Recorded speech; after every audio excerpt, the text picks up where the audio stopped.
સુરતમાં બિલ્ડરને હાથમાં રિવોલ્વર રાખવી ભારે પડી છે। લાયસન્સવાળી રિવોલ્વરથી હવામાં ફાયરિંગ કરી રોફ જમાવવાનો પ્રયત્ન કર્યો હતો। જો કે હવે પોલીસે ગણતરીના કલાકોમાં બિલ્ડરને ઝડપી લીધો છે। આરોપી આશિષ ધનજીભાઈ સાકરિયાની ધરપકડ થઈ। પોલીસે આરોપી પાસેથી રિવોલ્વર અને કારતૂસ પણ કબજે કર્યા। લાયસન્સવાળી રિવોલ્વરમાંથી હવામાં ફાયરિંગ કર્યું હતું।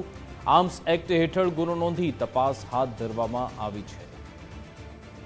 आज अंगे વધુ વિગત આપશે ફોન લાઈન પર રાકેશ બ્રહ્મભટ્ટ જોડાઈ ગયા છે। જી રાકેશ।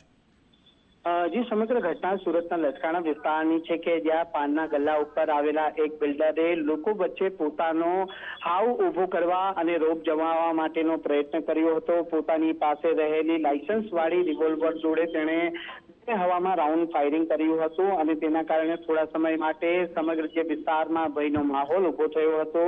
જો કે આ સમગ્ર ઘટના ત્યાં लागेला સીસીટીવી કેમેરામાં કેદ થઈ હતી અને આ ઘટનાને લઈને લસકાણા પોલીસ દ્વારા કરવામાં આવી હતી। દરમિયાન લસકાણા પોલીસ દ્વારા રોપ જમાવવા જે બિલ્ડર છે આશિષ ધનજી સાકરિયાની અંતે ધરપકડ કરી છે।